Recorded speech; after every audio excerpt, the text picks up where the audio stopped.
My name is Melanie Gonzalez. I am 28 years old, and I want to tell you about the night my family sat in a circle, my father by the fireplace like a general preparing for war, my sisters arranged on the leather sofa like witnesses for the prosecution, my brother staring at his phone like none of it was worth looking up for, and handed me a document that was supposed to end my story. They called it a business decision. They called it necessary. They called it, and I want you to hold this word carefully, because it will tell you everything you need to know about the kind of people they had become for the good of the family. What they didn't know, what none of them could have anticipated as they sat in that perfectly decorated living room with their degrees on the walls and their ambitions polished to a mirror shine, was that the moment I signed that document, they didn't end my story. They freed it. The text from my mother arrived at 4:47 in the afternoon. I was in my studio, elbow deep in a commissioned piece, a wall sculpture made from reclaimed driftwood and sea glass, for a client in Portland who had found my work through an interior designer I'd never met. My phone buzzed on the workbench beside me. I picked it up without thinking, hands still dusty with fine sawdust. Family meeting, 7 p.m. non-negotiable. Not, can you come over this evening, sweetheart? Not, we'd love to see you. Are you free? Non-negotiable, like a court summons, like a verdict that had already been written before I walked through the door.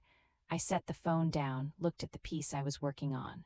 The sea glass caught the afternoon light coming through the studio window, amber, green, frosted white, and scattered it across the walls in small, soft pools. I had found this glass on a beach in Maine, 3 summers earlier, the morning after a storm. The kind of storm that tears things loose from the ocean floor and deposits them on the sand like offerings. Hundreds of pieces, edges worn smooth by years of tumbling in the waves. Each one a fragment of something that had once been whole, a bottle, a jar, a window from some forgotten ship. I had filled an entire canvas bag. Everyone else on the beach that morning was walking past it. I was the only one who stopped to look. I arrived at my parents' house at 6:58. The lawn was immaculate, as always, cut in perfect parallel lines, the edges trimmed with surgical precision.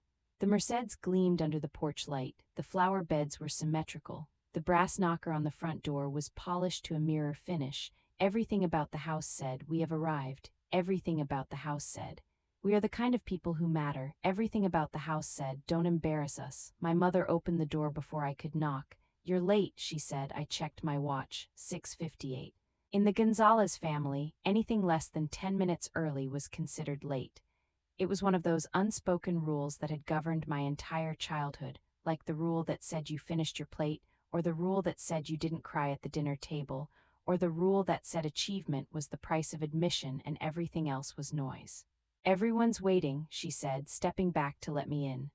The house smelled like her perfume, and the candles she kept on the mantel, expensive ones, bought from a boutique downtown, replaced the moment they burned below a certain level because half-burned candles looked untidy.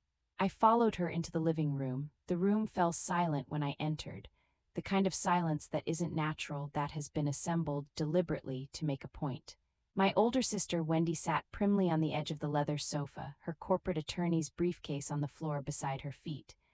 Wendy was 32. She billed $400 an hour, drove a car that cost more than most people's annual salaries, and wore her accomplishments the way other people wear jewelry, visibly, constantly, as proof of something. Beside her sat Louisa, still in her hospital scrubs despite the fact that her shift had ended 3 hours ago. Louisa was 30. She was a resident at Hartford General, and she wore those scrubs to every family event she could get away with it, not because she hadn't had time to change, but because the scrubs were a statement. "Look at me, look at what I do, look at what I am." She saved lives for a living, she wanted you to know it. Nathan, my younger brother at 25, sat in the armchair nearest the door, his phone in his hand, his attention divided between whatever was on the screen and the performance happening in front of him. Nathan was finishing his MBA at Wharton on a scholarship that my father had leveraged his entire professional network to help him secure. He was brilliant in the particular way that people who have been told they're brilliant their whole lives become brilliant, efficiently, strategically, with an instinct for optimizing every situation to his advantage. And at the fireplace, my father, Gerald Gonzalez, hands clasped behind his back, feet slightly apart, eyes on me the moment I walked through the door, the posture of a man who had decided something, rehearsed something, and was now ready to deliver it. In the center of the room was a single armchair positioned to face everyone else. Like a stage, like a witness stand, I didn't sit in it. "What's this about?" I asked, remaining standing. Wendy reached into her briefcase. She pulled out a document, thick paper, multiple pages, the kind of document that doesn't get created quickly, the kind that requires a lawyer's time, a notary's seal, and the considered decision of multiple people across multiple conversations.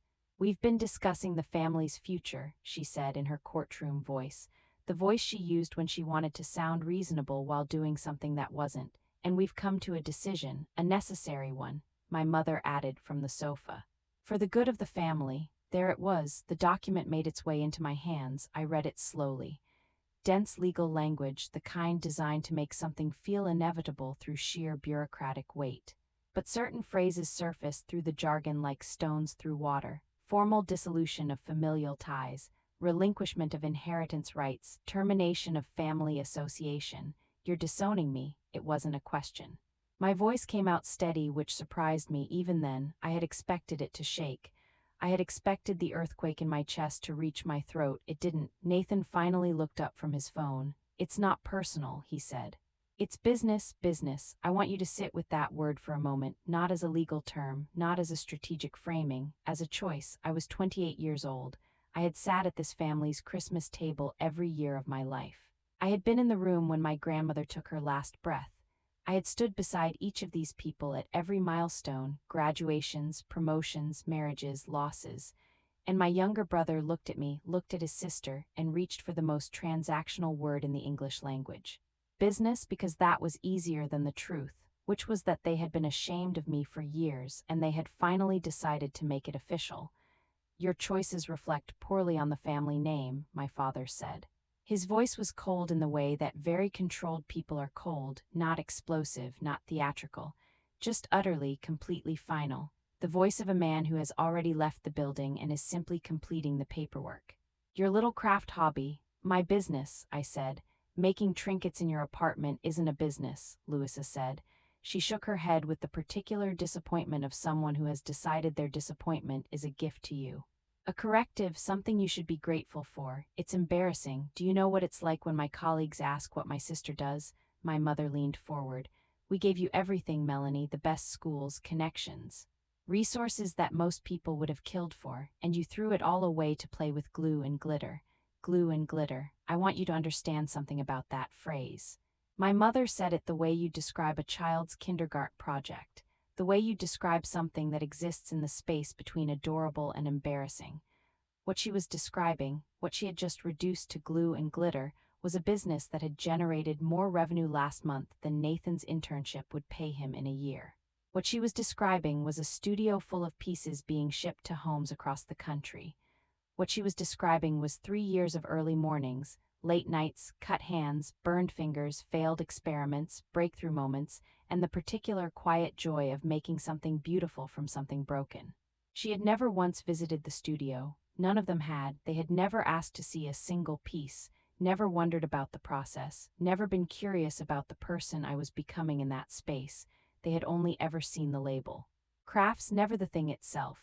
My hands were steady as I looked down at the document. I don't fully understand why they were steady. They should have been shaking, the way your hands shake when the thing you've been dreading for years finally arrives and proves it was real all along. But something had settled inside me, some quiet final thing, like a river that has been looking for the sea for a long time and has finally found it. Not with drama, not with explosion, just arrival. "Where do I sign?" My mother blinked. She had expected something else. I could see it on her face, the slight recalibration, the micro-expression of surprise that she couldn't fully suppress. She had expected tears, pleading. A breakdown that would confirm her version of who I was, the impractical one, the fragile one, the daughter who needed to be guided back towards sense. "Melanie, if you just reconsidered your choices." "Where do I sign?" Wendy pointed to the bottom of the last page. "Initial here and sign here. There's a notary waiting in the study." 10 minutes later it was done. I was no longer officially a member of the Gonzalez family. The weight of their expectations, which I had been carrying so long I had stopped noticing it, the way you stop noticing a sound that never stops, lifted from my shoulders all at once. It felt absurdly like taking off a coat I had forgotten I was wearing. I stopped at the front door, turned around one last time. Looked at their faces, my father's stone certainty, my mother's controlled disappointment, Louis's professional pity, Nathan already back on his phone, Wendy closing her briefcase with a click, as if the meeting had concluded satisfactorily and she could move on to the next item. "You're so worried about the family name," I said. My voice was calm, calmer than I expected. "About success, about reputation, about what people think when they hear the Gonzalez name." I paused. "But you have no idea what I've actually built." A beat. "You never bothered to ask." My mother started to speak. "You made your choice," I said quietly. "Now you get to live with it." The heavy oak door closed behind me, a soft click. Far, far too gentle for the magnitude of what had just ended. My phone buzzed as I reached my car. A notification from my business account. Another major order, a hotel chain in Colorado, wanting 12 custom pieces for a lobby renovation, pushing my monthly revenue well past 6 figures for the third consecutive month. I sat in the driver's seat, looked at the house in my rearview mirror, all that gleaming, curated, perfectly maintained success. Then I started the engine and drove toward mine. To understand where I was going that night, you need to understand where I had come from. Not the family, not the living room, not the document, further back than all of that. To a cracked concrete floor in a garage in Hartford that smelled like motor oil and old paint. 3 years before the disownment, I was 25 years old. I had just left a marketing job that paid well enough, looked respectable enough on paper, and made me feel every single day like I was wearing a costume that didn't fit. Not dramatically unhappy, not visibly falling apart, just wrong, the particular wrongness of a life shaped around other people's definitions of success rather than your own understanding of meaning. I had taken the job because it was the kind of job my family pointed to when they talked about what a good outcome looked like. Salary, benefits, a company name people recognized. A title that fit neatly into a sentence at a dinner party. I had lasted 2 years, 4 months, and 11 days, then I quit, and I rented an apartment with a garage attached that the landlord described generously as storage. Cracked concrete floor. A single fluorescent bulb overhead that buzzed when the wind was strong and flickered when it was cold. A workbench left behind by the previous tenant, its surface scarred with decades of use. I moved in on a Saturday in November. By Sunday evening, I had set up my tools. I want to be honest about what those early months looked like. They didn't look like the beginning of something. They looked like a woman in her mid-20s who had made a questionable decision, sitting alone in a garage at 11 at night, covered in sawdust, with no clear plan and no safety net, and no one waiting to tell her she was doing the right thing. The family dinners during that period were their own particular form of endurance sport. My father, every single time, without fail, would wait for a natural pause in the conversation and say, "You know, we have a position opening at the dealership. Nothing glamorous but stable. Stable, as if stability were the ceiling, as if the highest aspiration available to me was a job that didn't require too much of me." Louisa would ask in that carefully constructed tone that managed to sound like concern while functioning as judgment, still doing the craft thing. The way you'd ask someone if they were still taking a supplement that probably wasn't working. Marcus wouldn't look up from his phone. My mother would redirect the conversation toward Wendy's latest case or Louis's hospital rotation, and the message would be delivered without anyone having to say it directly. "We've moved on." "You should too." I stopped going to Sunday dinners around month 8. Honestly, I'm not sure they noticed until month 10. What I was doing in the garage during those months, what I was building slowly in the hours before dawn and the hours after midnight, was something I didn't have a name for yet. It started simply. I had always been drawn to the things other people discarded, not from poverty, not from necessity, from something I couldn't fully articulate, a kind of vision, maybe, or a refusal to accept the world's verdict on what was finished and what wasn't. When I walked through a construction demolition site near my apartment and found a pile of copper wire left in a skip, I didn't see waste. I saw the bones of something.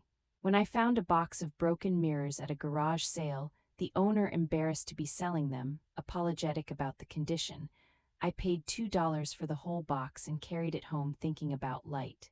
When a neighbor left a pile of driftwood at the edge of his driveway, planning for the junk collection, I knocked on his door and asked if I could take it. He looked at me like I was slightly unusual. I probably was. My first sale happened 11 months after I set up the workbench. A reclaimed wood wall clock, white oak salvaged from a demolished barn, hands cut from copper sheet, face finished with a beeswax polish that brought out the grain like something alive. I listed it on an online marketplace at 2 in the morning, mostly because Mara had been telling me for weeks that I needed to stop making things and start selling them, and I was tired enough to finally listen. By morning it had sold, $38. I stared at the notification for a full minute. $38 for something I had made from wood someone else had thrown away, and I know that $38 is not a business. I know that it doesn't pay rent or cover materials or begin to address the student loans still sitting in the background like a slow leak. But that's not what the $38 meant. What it meant was this. Someone had looked at something I made from a piece of the world had discarded, and they had seen what I saw. Not waste, not a craft project, something worth having, something worth paying for, something that belonged in their home, I cried. Not from the money, from the confirmation that what I was doing was real, that my eyes weren't lying to me, that the potential I saw in broken, discarded, forgotten things was visible to other people too.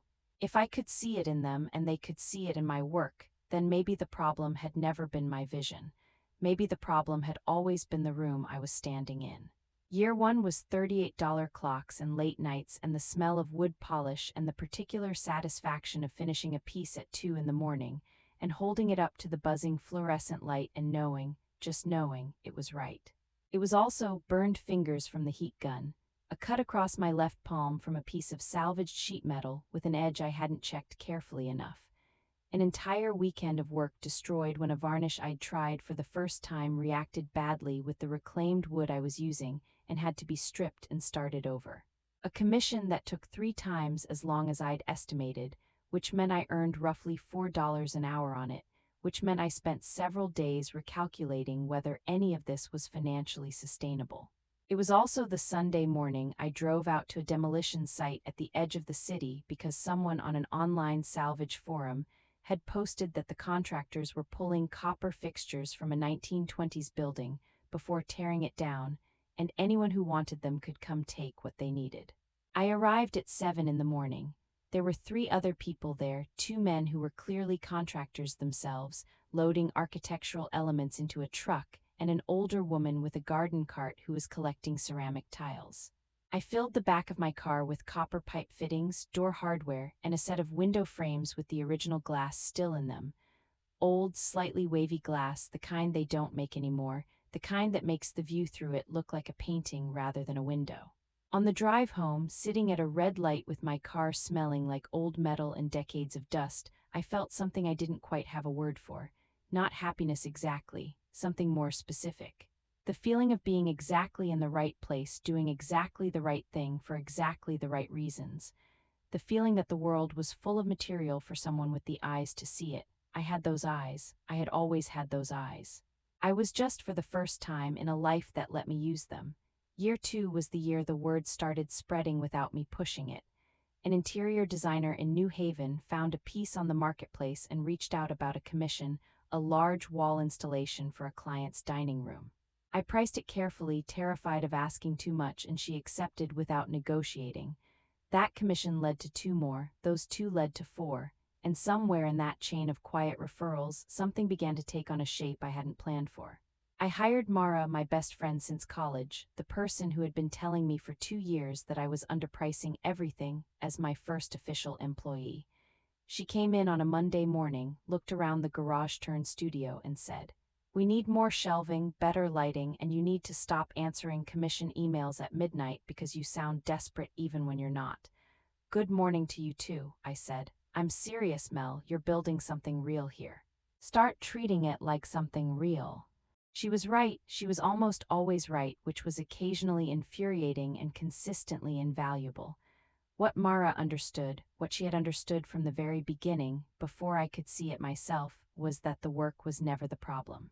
The work was extraordinary. The problem was that I was presenting it like an apology, pricing it too low because I was afraid someone would say it wasn't worth more.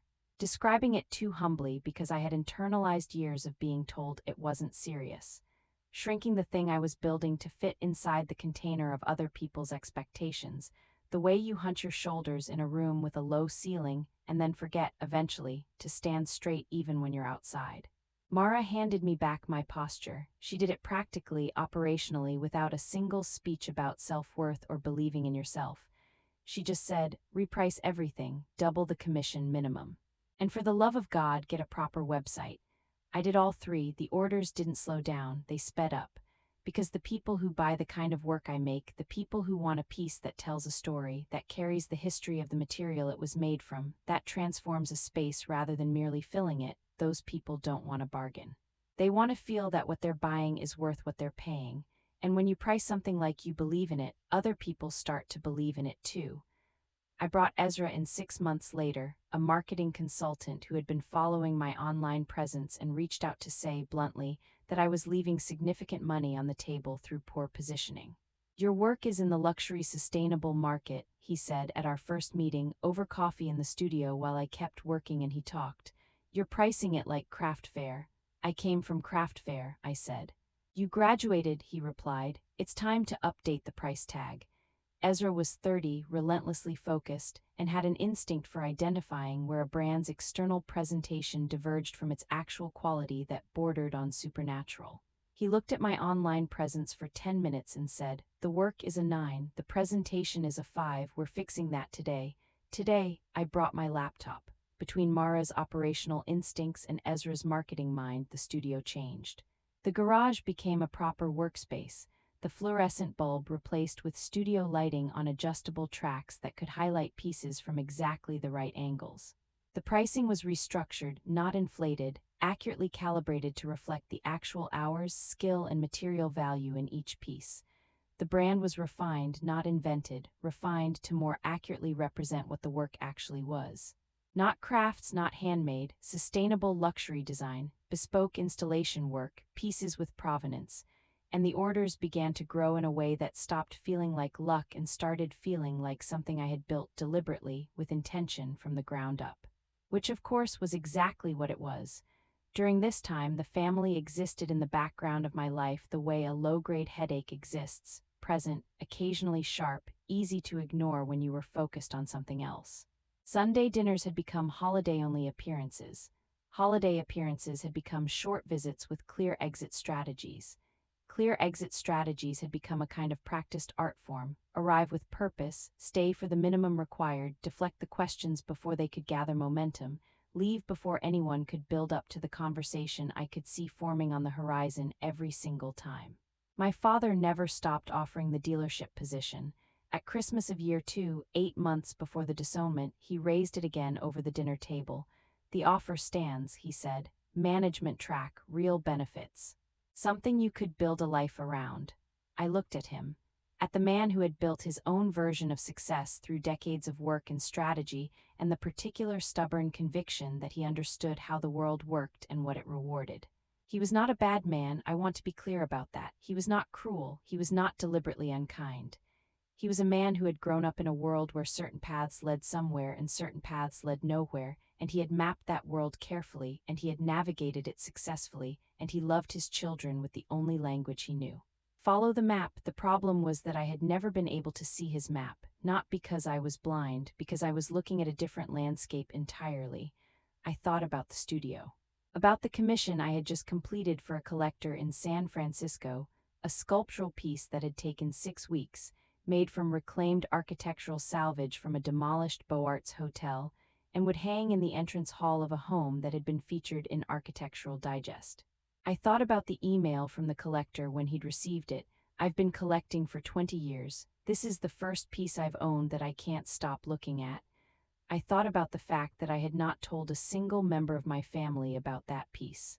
Not about the commission, not about the collector, not about the email, not because I was hiding it, because they had never asked, not once, not ever, not in 3 years. Thank you, I said, I'm okay. He shook his head. The gentle, resigned head shake of a man who has accepted that certain conversations will never reach their intended destination. Suit yourself, he said, and poured more wine. 8 months later, he would pull out a document. But by then, by that Christmas dinner, sitting at that polished table with my good posture and my practiced exit strategy and the email from the San Francisco collector still warm in my memory, I already knew something that he didn't. I was already gone, I just hadn't told them yet. Here is the part I don't talk about in interviews. the part that doesn't make the feature articles, the part that gets edited out of the narrative because it doesn't fit the clean arc from struggle to success that makes for good reading. But it's the truest part of the story, and I think if you're building something, if you're in the middle of your own garage years, you need to hear it. It was a Tuesday in October, 8 months after the disownment. 4 months after the style and home feature that had changed everything. 6 weeks before the business forward interview, and everything went wrong at once, not dramatically, not in a single catastrophic event. In the grinding, relentless, accumulative way that things go wrong when you're running something real, a slow tide of small disasters that rises, quietly, until you realize you're standing in water up to your chest. The primary supplier for my reclaimed wood materials called that morning to say he was folding the business. Family health situation. Immediate closure. I had 4 outstanding commissions that depended on specific materials only he carried. While I was on the phone managing that, a pipe burst in the prep area of the studio. Emergency plumber. $300 I hadn't budgeted for. Studio closed for most of the day while they worked. My most experienced assistant, a woman named Priya who had been with me for 18 months and knew the production process as well as I did, texted at 4 in the afternoon to say she wouldn't be coming back. Family situation. No notice, completely understandable, completely devastating. By 5 in the evening I had lost a supplier, a key staff member, and most of a production day with 4 client deadlines looming. And then Ezra called. The retailer we had been negotiating with for 3 months, a national home goods chain that would have been our largest wholesale account, had decided to go a different direction. They said the aesthetic wasn't quite right for their customer, Ezra said. "I'm sorry, Mel, I thought we had it." "It's okay," I said. "Are you sure I'm fine," I said. "I'll call you tomorrow." I hung up and sat down on the floor. The studio was quiet, the plumber had gone, the staff had gone, the light was failing outside the windows. The rain that had been threatening all day finally arrived, soft and steady against the roof. I sat with my back against the main workbench. Legs stretched out on the concrete floor. I had sealed myself 2 years earlier on a weekend when Mara had brought snacks and we had listened to music and laughed at the mess we were making. Around me. The pieces in progress on every surface, the wall of finished orders waiting to be shipped, the material shelves neatly sorted, the mood board from day one pinned to the far wall, sun faded now, edges curling, everything I had built. And I thought very clearly, very quietly, what if they were right, not about the disinheritance, not about the document or the living room or the family name, about the deeper thing. The thing underneath all the specific insults and dismissals, the thing my father's voice always carried, even when he was being generous. "You're not serious enough for this world. You're not practical enough. You're playing at something while real life waits. What if this is just a lucky streak? What if the feature was a fluke? What if I've been building something on a foundation that isn't as solid as I think it is? What if the first real test, a bad supplier, a lost account, a Tuesday in October, is enough to bring all of it down?" I let those thoughts say everything they wanted to say. I've learned not to fight the hard thoughts in the moment they arrive. They don't respond well to being argued with at 5 in the evening on a bad day. They respond to being heard, so I heard them, sat with them, let them fill the room. Then I pulled out my phone and opened a photograph.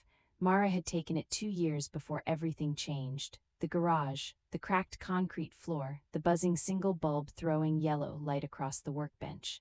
Me not looking at the camera, completely absorbed in a piece of driftwood I was carving, still in the coat I'd worn to work because the garage wasn't heated yet and November in Connecticut is not kind. Hair pulled back badly.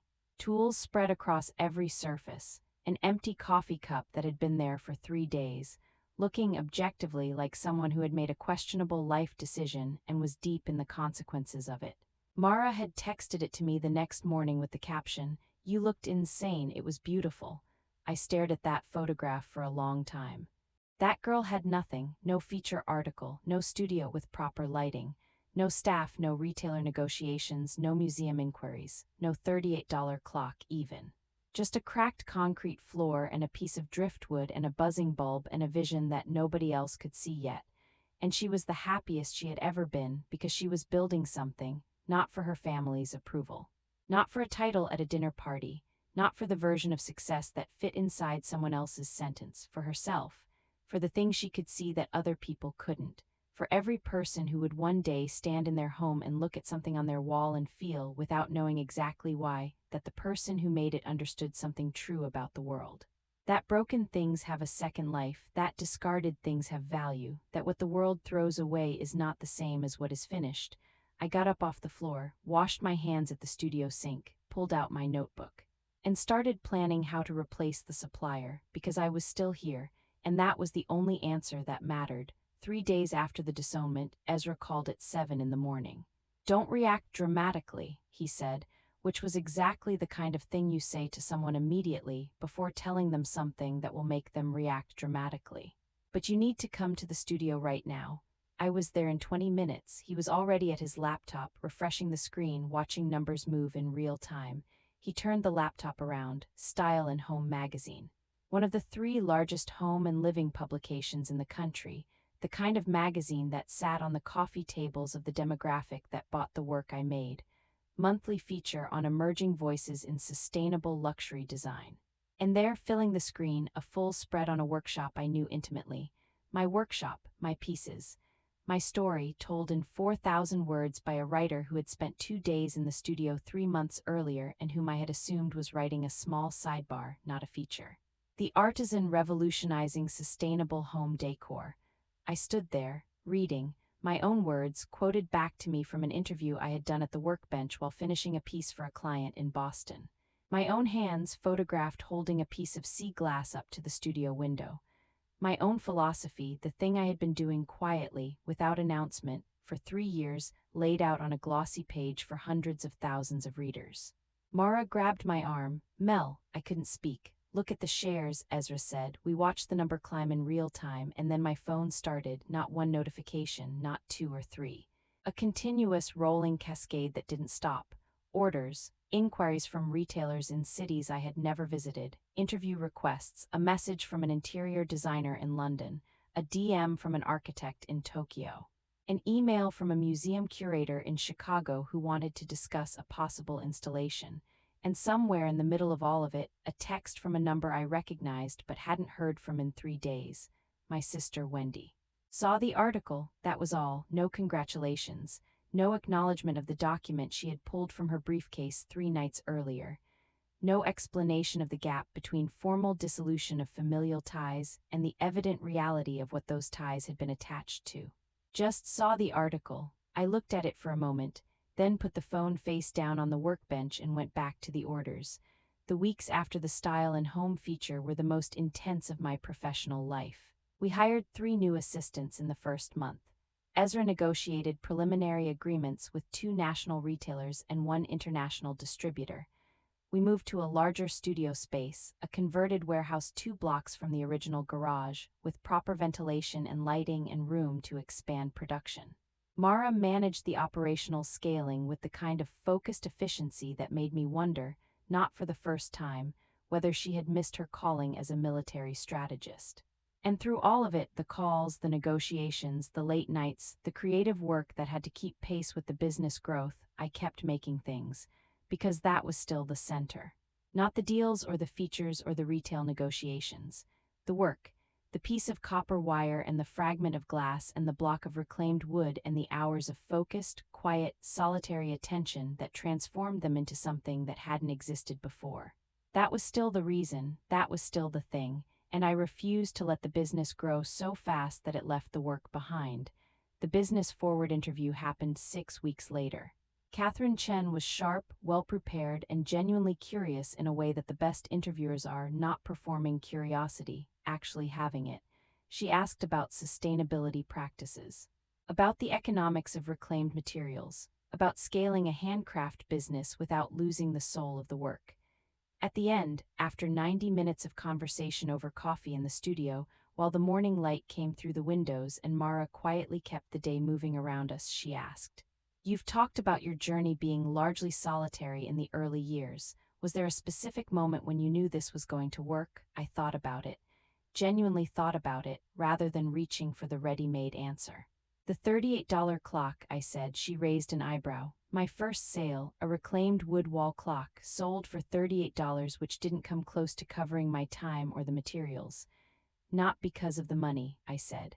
but because of what it confirmed, that the things other people discard, the things they walk past, the things they call worthless, the things they've decided are finished, can become something extraordinary. If someone is willing to see them differently. Catherine Chen wrote something in her notebook, then she looked up. That, she said quietly, is your cover line. The business forward cover ran in January. The woman who builds empires from broken things. I was buying coffee at a shop 2 blocks from the studio when I first saw it on the newsstand. My own face, my own studio. The Phoenix sculpture, the piece I had spent 6 weeks building from salvaged glass and reclaimed copper wire, the one the museum curator in Chicago had called the defining work of an artist at the height of her powers, photographed in the studio window, its wings catching the light. I stood in the coffee shop doorway for a long moment. The man behind me said, "Excuse me," and I stepped aside automatically, coffee in hand, and kept walking. I didn't cry, not because the moment didn't move me. Because the feeling was too large for tears. It was the feeling of something finally being true out loud that had been true quietly for a long time. The feeling of a thing that had existed only in a cracked concrete garage, in the dark, in the hours no one else was awake to see, suddenly visible to the world. My father's letter arrived 2 weeks after the cover. Thick envelope, his handwriting on the front, careful, deliberate, the handwriting of a man who had thought about every word before putting pen to paper. I sat with it unopened on the studio table for an hour, made a cup of tea, watched the afternoon light move across the floor, then I opened it. "Melanie, I've written this letter 100 times in my head across the last several months. 1,000 times maybe, every version sounds wrong. Nothing I can put on paper comes close to what I need to say, and I've come to accept that this is part of the price, that some failures of understanding are so complete, so long-standing, that language will always be inadequate to address them. But I'm going to try anyway. 3 weeks ago, your mother and I were watching television in the evening. A home renovation program, one of those shows we watch without really watching, the kind of comfortable background noise that fills a quiet house. A commercial came on, a home decor advertisement, furniture, I think, or textiles. I wasn't paying close attention. But in the background of the set, hanging on the wall behind the presenter, there was a wind chime, sea glass, driftwood. The pieces arranged in descending size, the way you described once to your grandmother at a Christmas dinner years ago when she asked what you were working on. The only person in the family who ever asked. Your mother recognized it before I did. She sat up straight and then she started crying, not quietly, not the composed, controlled crying she has perfected over the years, really crying. I didn't understand at first. I asked her what was wrong. She pointed at the screen. "That's Melanie's," she said. "That's one of Melanie's pieces." I looked at the wind chime and I understood, not the success, not the magazine covers or the retail deals or the numbers Wendy had mentioned in passing over the holidays. Something much simpler and much harder. My daughter had been making beautiful things for years and I had never once stopped to look. I had been so certain, so completely, absolutely certain that I understood what success looked like, what a life worth living looked like, what my children owed themselves and our family in terms of achievement and contribution and respectability. I had been so certain, and in my certainty I had missed everything. I missed the years in the garage, I missed the first sale, I missed the growth and the struggle and the breakthroughs, I missed my daughter. I am not writing this because of the business forward cover, though I have read it 4 times. I am not writing this because the business has succeeded, though I understand now, belatedly, what you were building and what it has become. I am writing this because your mother cried at a television commercial at 9 o'clock on a Tuesday night. Because a wind chime on a screen cracked something open in me that I had been keeping sealed for years. Because we lost you long before the papers were signed, we just didn't know it until now. I am not asking for anything you don't want to give. Not forgiveness, not yet, not immediately. I know I haven't earned that. I am asking if you're willing for the chance to be the father I should have been, the one who asks to see what you've made, the one who comes to the studio, the one who sits across from you and asks about the sea glass and the driftwood and the copper wire and actually listens to the answer. I am proud of you, not because of the cover, not because of the revenue or the retailers or the museum or any of the external things that I once would have pointed to as evidence of success, because of who you are. Because of who you have always been, because you looked at a piece of wood someone had thrown away and you saw what it could become. That is not a hobby, that is not glue and glitter, that is a way of seeing the world. And I am sorry, deeply, genuinely, irreparably sorry that it took me so long to see it. Love, Dad, I read it once, sat with it, read it again. I want to be honest about what happened next. Because this is the part of the story where people expect a particular kind of resolution, the tearful reconciliation, the family gathered around a table again, the wounds healed and the grudges released, and everyone understanding each other at last. And I don't want to give you a false version of what forgiveness actually looks like. The letter didn't fix 28 years, it couldn't. 28 years of your little craft hobby, and it's embarrassing, and a document pulled from a briefcase and a living room arranged like a courtroom. Those things don't dissolve in the warm water of a well-written letter. They leave marks, and those marks take time.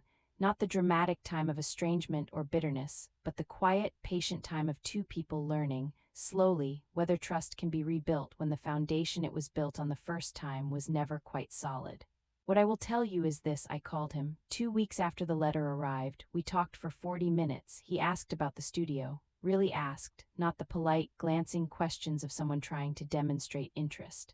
The genuine, slow, attentive questions of someone who knows they've been absent and is trying, carefully, to understand the terrain they missed. I told him about the sea glass in Maine, about the $38 clock, about the night on the studio floor, about the phoenix sculpture and what it meant to make something that could fly from pieces that had been broken. He listened, the whole time, without checking his watch, without redirecting toward something more comprehensible, without measuring any of it against Wendy's cases or Lewis's hospital rotations.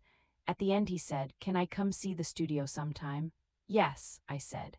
Whenever you're ready," I said. He came the following Saturday. He stayed for 3 hours. He didn't say much. He just walked through the space slowly, looking at everything, the pieces in progress, the finished work on the walls, the material shelves sorted by texture and color, the mood board from day one, faded and curling at the edges. At one point he picked up a piece of sea glass from the sorting tray, turned it in his hands. "You really can see it, can't you?" he said. It wasn't quite a question. "Yes," I said. He set it down carefully. "I'm sorry I couldn't," he said. "I know," I said, and that was enough for that day. The phoenix sculpture took me 6 weeks to build. I don't name my pieces as a rule. Naming feels presumptuous, like telling the person who receives it what they should feel, rather than letting the work speak in its own language to whoever is standing in front of it. But this one named itself. I didn't decide to call it the Phoenix.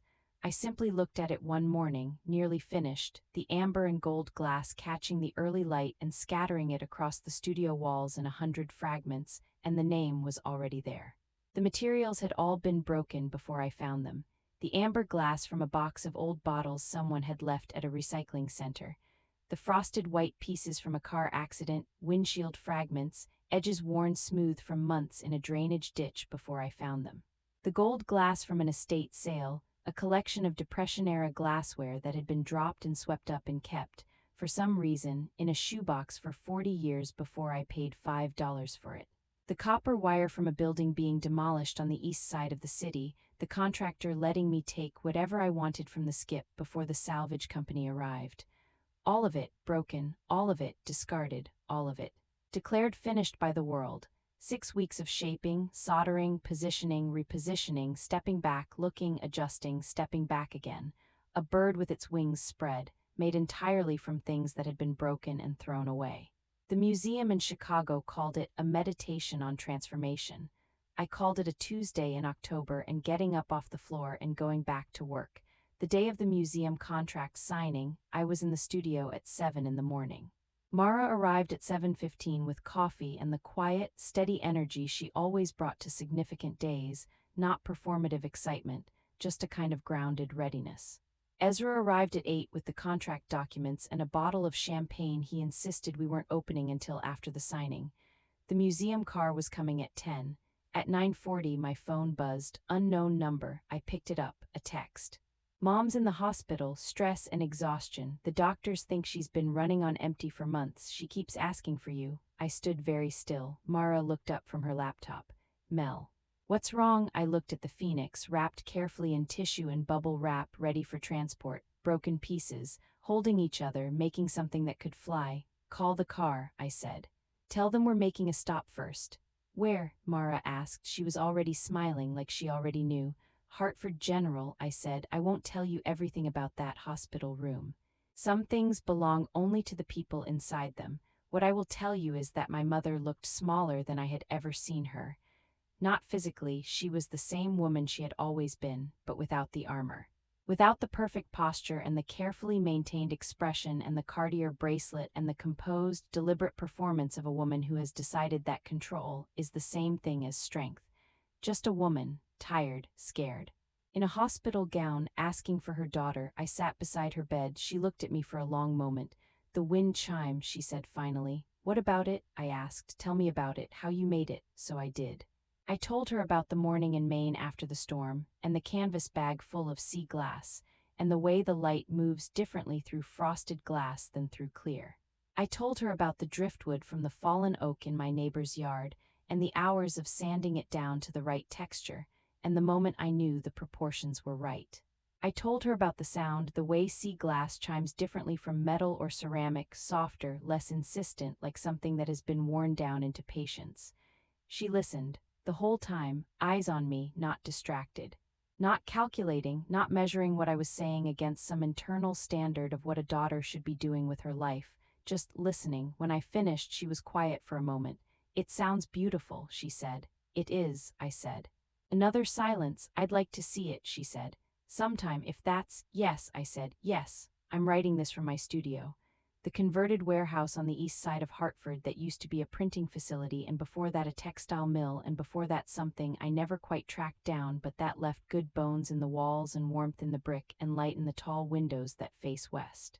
Outside those windows right now, the afternoon sun is doing the thing it does in November, coming in low and golden, the way it only does in late autumn, the way that makes everything it touches look briefly, improbably beautiful. On my workbench, a new piece halfway through, salvaged glass from a greenhouse that was demolished last month, steel wire from a bridge repair project that a friend at the city planning office tipped me off about. A piece of marble from a kitchen renovation. The homeowner was going to skip it. I asked if I could take it home. Around me, a team of 11 people who chose to be here. On the walls, pieces waiting to be shipped to 14 countries. On the desk in the corner, two things. My father's letter, folded carefully, kept because it was honest and because honesty deserves to be preserved. And a photograph, the one Mara took in the garage 2 years before everything changed. Me at the workbench, not looking at the camera, focused entirely on a piece of driftwood, looking, as Mara said, insane, at my happiest. Here is what I have learned, not from the magazine covers. Not from the retail deals or the museum installation or the revenue numbers that would have been unimaginable to the woman on the cracked concrete floor. From the work itself. From the years of seeing what other people couldn't see. From the $38 clock and the Tuesday in October and the letter and the hospital room and everything in between. The people who dismiss you are often most afraid of what you represent, not what you have, not what you've built. What you represent, because you doing the thing you love, the impractical thing, the thing that doesn't fit in a sentence at a dinner party, the thing that can't be explained by pointing to a title or a salary or a brand name on a business card, threatens something in them. It threatens the story they have been telling themselves, sometimes for decades, about why they chose the safe path. Your courage isn't just your courage. To the people who chose differently, it is evidence. Evidence that the practical path was a choice, not an inevitability. Evidence that the safe option was optional. Evidence that they might have chosen differently.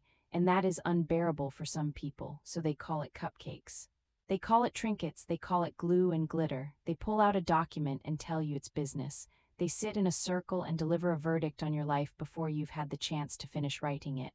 Let them sign the papers. Walk to your car, start the engine, drive toward what you were already building, not away from them. That framing gives them too much power over your direction.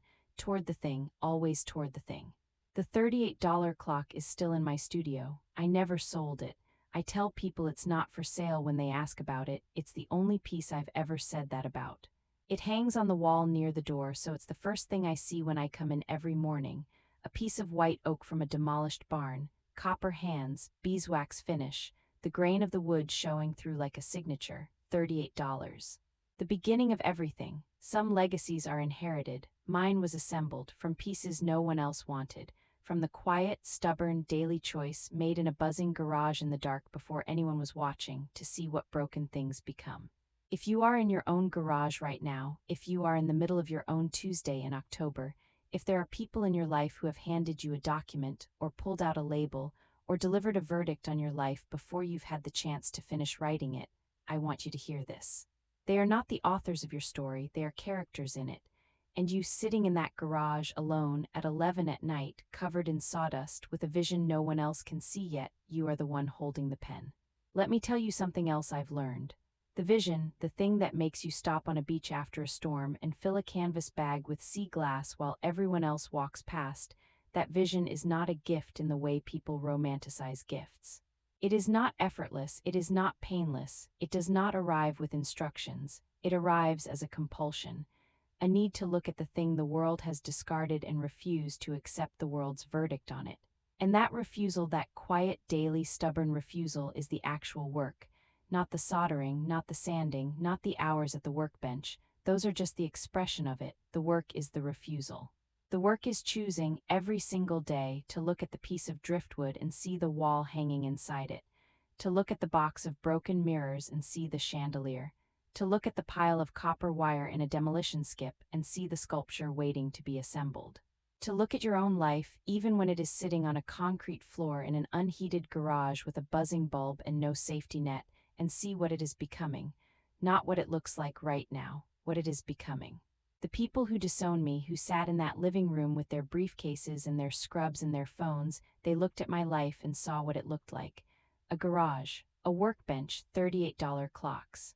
They didn't have the eyes to see what it was becoming, and that wasn't a moral failure, it was a failure of vision. Some people have it, some people don't. The tragedy is when the people who don't are in a position of authority over the people who do, when a parent without the vision raises a child with it, and the parent's fear becomes the child's ceiling. My ceiling was very low for a very long time, and then I moved out of the room it was in. I think about the woman on the beach in Maine sometimes, the morning after the storm, the hundreds of pieces of sea glass deposited on the sand.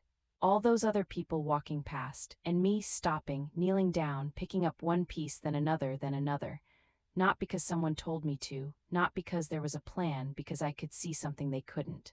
Because the thing they were walking past, the fragment of a broken bottle, edges worn smooth by years of tumbling in the waves, edges that had once been sharp enough to cut, now ground down into something that could only catch light, was asking to be looked at. Was asking to become something. I heard it, I've always heard it. And if you are reading this, if something in this story has landed in you the way certain things land, in the chest rather than just in the mind, I think you hear it too. You know the things other people walk past. You know the potential they can't see. You have the eyes, use them, even if you're alone in a garage, even if the bulb buzzes and the floor is cracked and nobody has bought anything yet.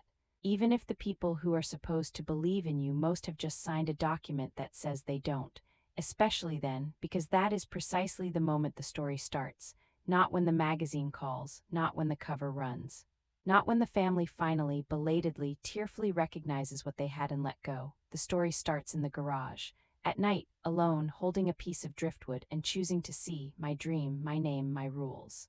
And I wouldn't trade a single cracked tile of that concrete floor, not one.